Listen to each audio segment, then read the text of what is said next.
तब तक वो महर्षि न माना जाते।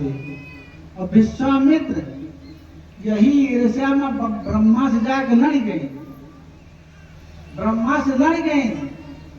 विश्वामित्र मामूली थोड़ो रहे, रजोगुण इतना प्रभावी रहा उनके, और तपस्वी है भाई, तपस्या के रहे। ब्रह्मा जी गाय बनाए तो भैंस के क्या बनाई? विश्वामित्र के बनाई है, ये भैंस बनाई है। ब्रह्मा जी जौ बनाए तो गेहूं बना दी। भैंस में तमोगुण पाया जाता है, गाय में सतोगुण पाया जाता है। जौ में सोना होता है। शाम पिंडदान किस चीज को ज्यादा किया जाता है? अब आजकल तो जैसे पाता हूं वैसे करता है। कथा में जाने भैया क्यों ऐसा बताया गया, बनाया गया? जौ में सावा में सोना अधिक पाया जाता है।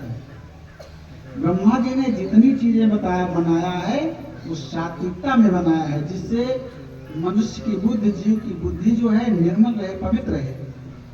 और भैया जैसे खाए अन्न वैसे उपजे मन। अब जो खा कह दिए कहिए कि भूसी गड़ा था। पहले माता बहने मूसल से कूटत कूटत जो के जब तक ओके भूसी निकल जाए तब तक कूटे थे, बहुत पूरी कूटत थी। भैया लगभग हमहू 60 करीब विचार है।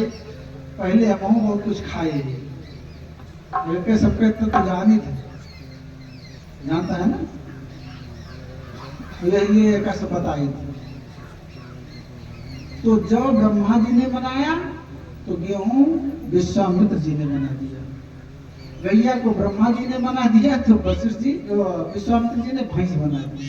चला कहीं हम दूसरा रचना कह रहा था ब्रह्मा जी, मामूली ना रहे विश्वामित्र। और यह काम हो, यह कहीं आज हम वशिष्ठ खत्म कर दिए, क्योंकि वशिष्ठ के समान कोई संसार में ज्ञानी नहीं हुआ है। वशिष्ठ जी के रहे ब्रह्मा जी के पुत्र रहे भैया। वशिष्ठ जी ब्रह्मा जी के पुत्र रहे, कहीं ने जब तक कहिए तब तक हम ब्रह्मर्षि होबे नहीं कर, वैसे अच्छा वशिष्ठ मार दी, नवाजे बांसुरी, कहानी खत्म हो जाए। आए लुका छिपा के पेड़ बैठ गए, वशिष्ठ जी का मारे थे।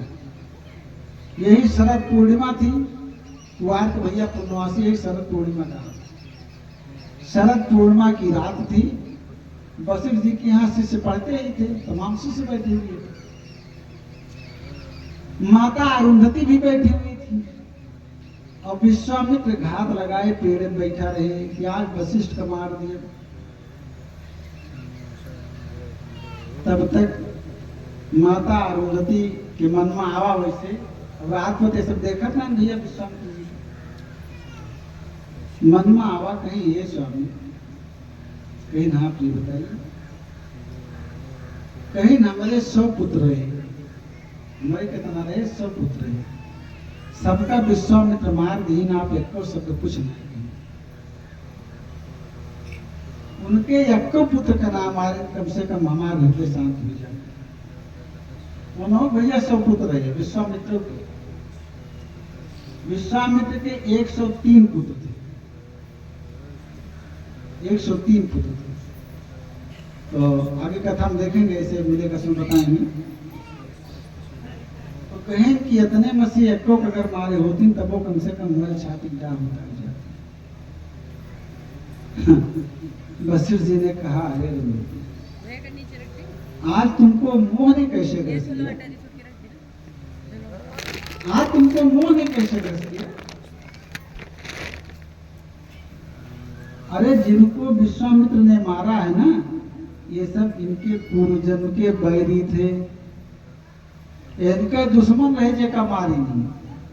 मोहम्मद हम तो कहे हजार में जाए फंसी भाई, ये सब उनका मारे रहे, कुछ कर्म के बस वही के हमारे तोरे यहाँ के जन्म ले रहे हमसे तुमसे, और ये सब उनका मिलके मारे रहे, तो ये अकेले उनका सब को मार दी। ये हम तो काहे जाए के हमन मुसलचंद बनी भाई। हन्नतम हन्यमाने शरीरे, जो जिसको हंता है वही उसका हंता बनता है। क्षेत्रम क्षेत्रज्ञ एवचा, गीता में कृष्ण जी यही बात का बोल कर रहे हैं। क्षेत्रम क्षेत्रज्ञ एवचा, क्षेत्र माने खेत, ये शरीर खेत है। पहले दिन मैंने कृष्ण जी का नाम बताया था, कृष्णा। कृष्णा, कृष्ण माने अंधकार, ना माने प्रकाश। आज कृष्णा का व्याकरण से दूसरा भाव देखिए, व्याकरण से कृष्णा का दूसरा भाव देख लीजिए। कृष्ण, कृष्ण माने कृषि, कृष्ण माने कृषि, ना माने बीज। व्याकरण से ना माने क्या होता है, बीज होता है। ये हमारा जीवन क्या है, कृषि है। ये हमारा सारा संपूर्ण जीवन क्या है, ये कृषि है। गीता बता रही है, मैंने बताया ना, क्षेत्रम क्षेत्रज्ञ एव च। ये क्षेत्र है, ये खेत है। जैसे खेत में जैसा बीज बोते हैं, ठीक हम वही काटते हैं। इस खेत में हम जैसा बीज बोते हैं, ठीक वही करते हैं। तो ये खेत है, इस खेत में इसका मालिक क्षेत्रज्ञ बैठा हुआ है ना, जिसको हम जीव कहते हैं, जीवात्मा। जीवात्मा परमात्मा दो होते हैं, ध्यान दीजिएगा। जीवात्मा परमात्मा दो होते हैं। एको हम द्वितीयो नास्ति।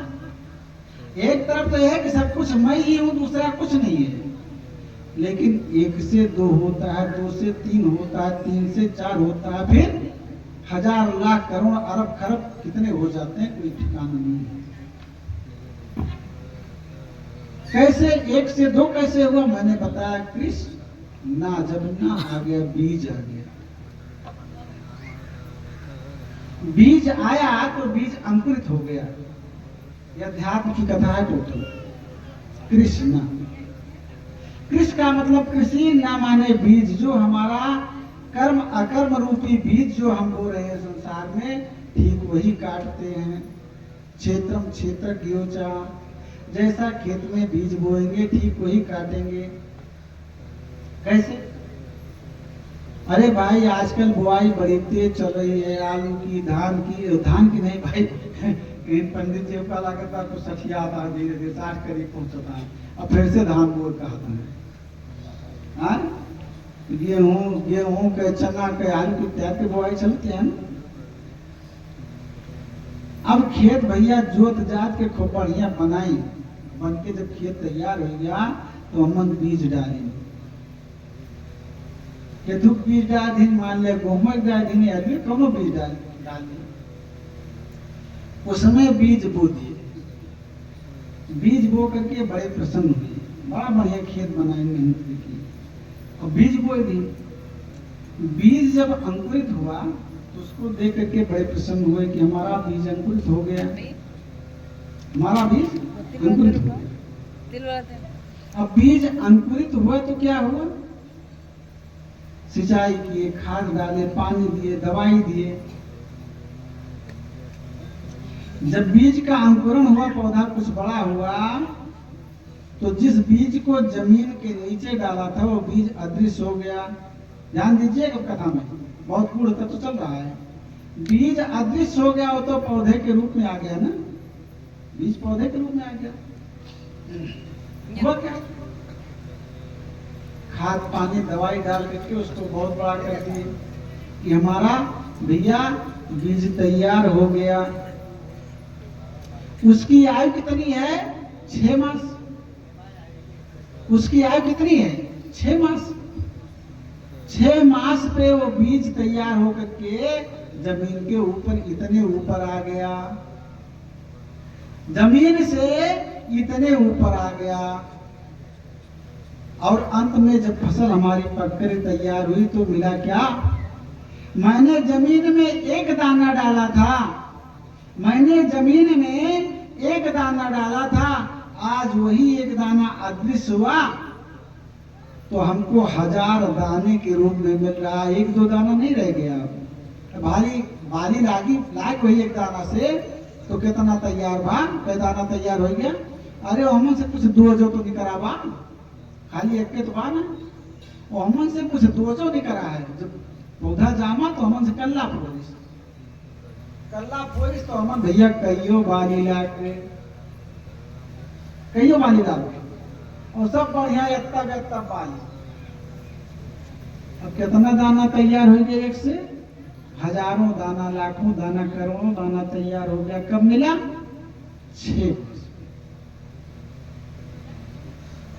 मिला। कब? 6 मास पे एक दाना, इतने दाने के रूप में मिला। तो उसकी आयु 6 मास है।